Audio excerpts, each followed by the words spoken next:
Right to questions. Porter, it's another game where you guys really just stay the course. They stay with you. They get it to going in the final 10 minutes. In this game, what do you think changed that you really opened things up? I think, to give them credit, they're very quick off the dribble. They're not the longest team, but they were very close to the ground. They had some 6 foot under guards who got really low to the ground. And sometimes when they get right into your legs, you kind of open up and they can go by you. They were going by us so much with that. Sometimes longer guys, you can bump them a little bit. They were so low to the ground and they'd go right at your legs. And then we got some fouls early. And then I thought it was a combination of them doing that and us not guarding the ball and being in plug as much as we should have been. We went to a zone, and you know how I feel about that. But I thought it changed the tempo of the game. I mean, they had scored like 5 in a row getting to the rim. And we called timeout, went to the zone, and I thought we slowed the tempo back up in terms of them they were moving it around the zone offense a lot instead of just coming down and striking you. So I thought, and we opened it back up and ended up winning by 22. But, I had a respect for them watching them on tape. I watched them up 15 at Mississippi State. And I think Mississippi State's one of the best teams in the country.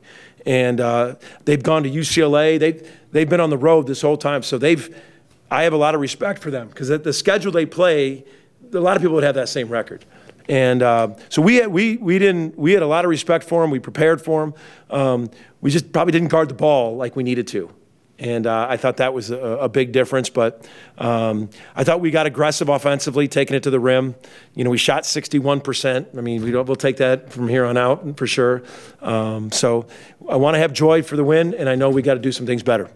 What are non-conference overs? What have you learned about this team so far that you want to carry into conference play? And what have you learned the last couple seasons in the Big 12 that'll help you going into this?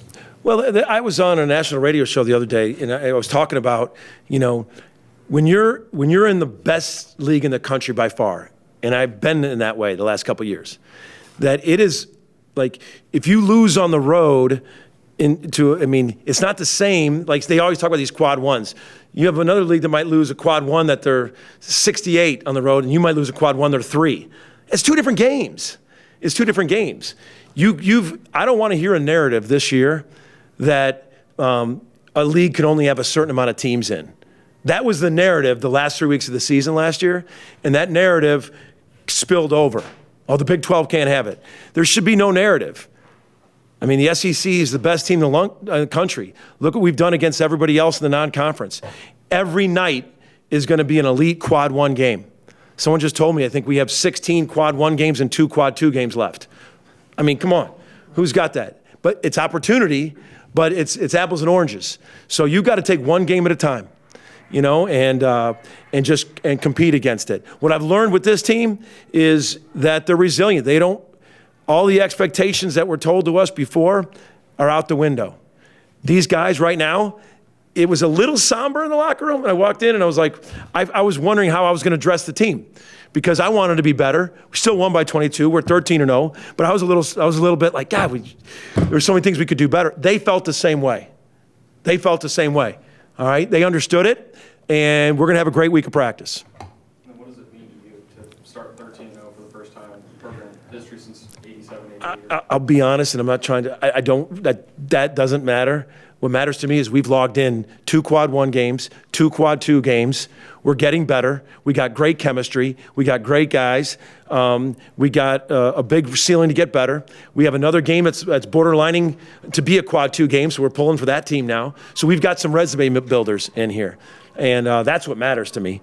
Is we logged in some wins. They can't take those wins. Now we got an opportunity every single night in this unbelievable league. What's the balance? I mean, you look at the recent history of OU basketball. Anytime there's been a start like this, Final Four, Elite Eight. Not thinking about it. What's the balance, though? Just being excited about this start and not getting ahead of yourselves. There is a balance. There's a balance about, having some joy, having a locker room that you really like, that they're getting better, they're listening, they're not only buying in, they're believing in. So there's a balance of having joy, and there's a balance of knowing what lies ahead and what has to be done. And there's got to be a lot to be done. It's an unprecedented league. And I know it's Groundhog Day. I know I've said that to you all for 3 years in a row, and that has been. But now here we go again, and we're looking forward to it. We're really looking forward to it. It's a balance, but I love the balance of going in with this group because I know they're going to fight and get better. Porter, Duke is obviously put together an extended stretch of really good offensive basketball, especially. Just can you talk about what he's giving you offensively to go with Jeremiah and Jalen? He's been our most consistent defender. Most consistent defender. And I always say, your mind's right, your game's right. He's going out there, and he's ready to shoot. He's ready to take the dribble. He's passing when he has to. He's not forcing it. And he's just in a great headspace. And he's in great shape. He plays hard every possession. And he's just both ends. He's given us to us on both ends right now because he's our most consistent defender by far. Porter, Jalen Moore, 6 points in the first half, 16 in the second. What did you see different from him in the second half compared to the first half? I think he was really, they were really extended. And even the first play of the half, we rolled that ball screen, he rolled, he had an angle. He was really taking angles and taking a hit and scoring through angles. And I thought he did, and he finished. He got to the foul line and he finished. We ran a little action, got it at the pocket. Sam kicked it to one more. He had his feet set, knocked down his three. So offensively, I was pleased with Jalen. All right, guys. Thanks. Porter, what's been working so well with Duke the last couple of games? It seems like he's been on a hot streak. He's just been doing everything we know he can do. In practice, he does the same stuff. And I think we kind of help instill confidence in him and constantly feeding him. He had the high hand last game and this game. So we just try to give him the ball as best as we could. Jeremiah, what did you learn just in your first non-conference of playing college basketball? Through 13 games, what are the biggest takeaways so far? One of the biggest takeaways for me was just how well we came together. I think we did a great job of coming together and believing in each other. And we got this far, so why not just keep working and putting our head down and just keep trying to do what Coach telling us to do. And I know he want to put us all in the best position possible, so that helped us a lot. Did this team kind of pushed you guys for, 30 minutes or so? Mm-hmm. You guys got it to really turn it on the last 10 minutes. What changed in that point? I think what changed was our defense. We went from guard man into going to zone, and, they gave them a different look. And, whenever switching up coverages and stuff like that, you can get the offense a little stagnated. And when they was stagnated, they go to a very low assist. So Coach made a very emphasis on that, and I think that would help change. Duke, you played a lot of basketball. What did you learn from this team through non-conference play? And maybe what can you guys take into SEC play that you liked? I like that everybody can, take accountability and we can talk to each other.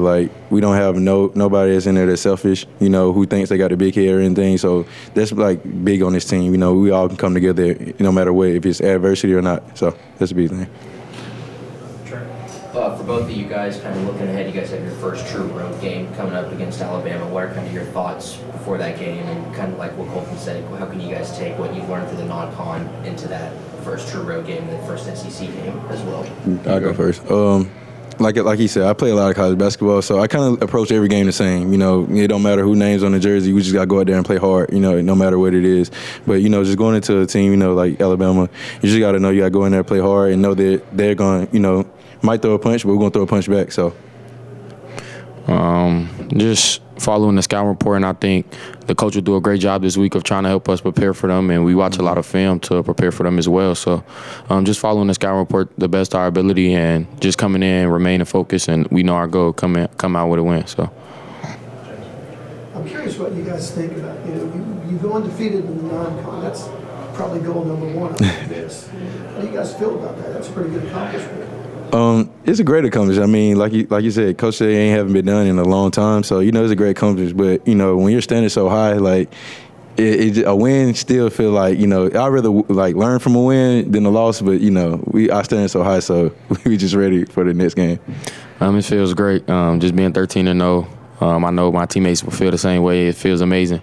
And a lot of people didn't believe that we could be 13-0 right now, but we did. And like I said, it's just an incredible feeling.